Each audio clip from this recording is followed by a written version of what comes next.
So I have this pair of jeans with buttons on the fly. It takes me like 15 minutes just to use the restroom when I wear them. It makes me wonder, why would we revert to an outdated technology? Why struggle with buttons when we've already invented the zipper? Why go back? In the same way, people today are glued to their phones. Telephones revolutionized communication, yet now we find ourselves hostage to endless communications and text chains. We have instant voice transmission technology, but instead of speaking directly, we text all day, missing the world pass us by. We've surpassed the telegraph, so why are we going backward? For over a decade, between the Obama and Biden administrations, we've been submerged in policies from the left. We've watched as our borders were infiltrated by gang members, child traffickers, drug smugglers, and the mentally unstable. Inflation has battered our bank accounts. We don't need statistics to know how much harder it's been to put food on our tables. Censorship has surged, pushing our country into chaos because of this misinformation. Why would we choose to return to these destructive policies? Kamala Harris even admitted that she had no policy that would differ from the current administration. This proves that it doesn't matter who the figurehead is. The agenda is going to be the same thing. These powerful elites push these policies that don't benefit the American people, but they only serve their own interest as they swap positions and payments for their own gains. These policies like student debt relief were found unconstitutional, but it's not about the Constitution to these people. It's about accumulating power. The Constitution is the backbone of our country. Without it, there's no limits to what the government can take from us. Yet these politicians bypass our founding documents, leading our country into a place that's hard for us to even believe in.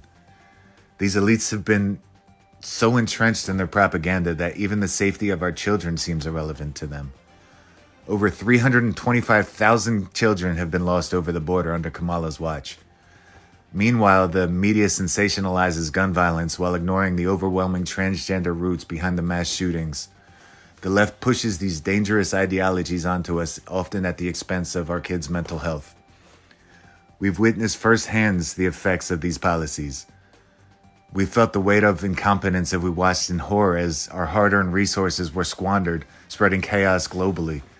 We need a strong leader to restore our standing, not one who's going to turn our country into a global laughingstock. These poor decisions have cost American lives, both soldiers and civilians. And whether it's foreign policy or disaster relief, the current leadership has failed us repeatedly.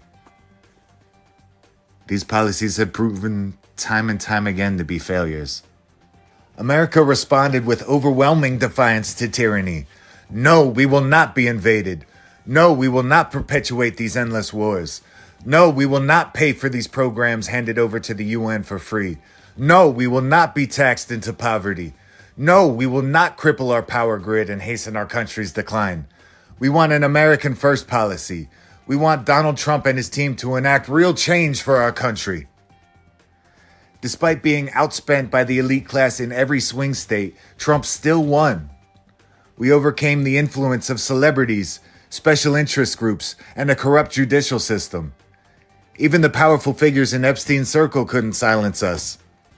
Non-citizens voting, corrupted ballot machines, and the Colorado Secretary of State leaking the password. None of this could stop the red wave that swept the nation. And Trump never shifted his policies to the center to get more votes. He stood his ground, fiercely opposing the destructive policies of the left.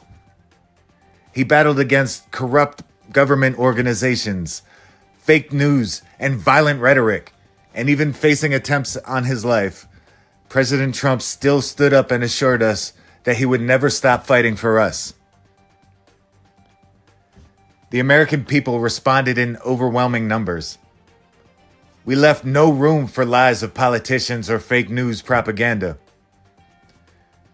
We crushed the popular vote. There's no need for recounts in an election that's too big to rig. The American people have issued a clear mandate. We demand that our borders be secured. We demand the deportation of violent criminals from our streets. We demand that our taxes be spent on our infrastructure and our citizens. We demand energy independence and freedom from the chokehold of our energy production. We demand truth from our media, not the propaganda propagated by Obama's Smith-Munn Act revisions. We demand consequences for these platforms that use censorship to silence our First Amendment rights. We demand accountability from our representatives and a fair judicial system free of political bias. We demand healthy food and transparency in our medications. We demand clean air and water, free from hormone-disrupting chemicals. There are no more questions. The American people have spoken. We will hold these politicians accountable. We can no longer afford empty promises from those who govern us. We must act to restore our country to its former productivity. But for the first time in a long time, I'm excited to ask the question, where do we go from here? Rise up, open eyes, let the truth be told. In the face of deception, don't let the heart grow cold. For the fight is just beginning, we're stronger than they know. United, undivided, our light will surely show.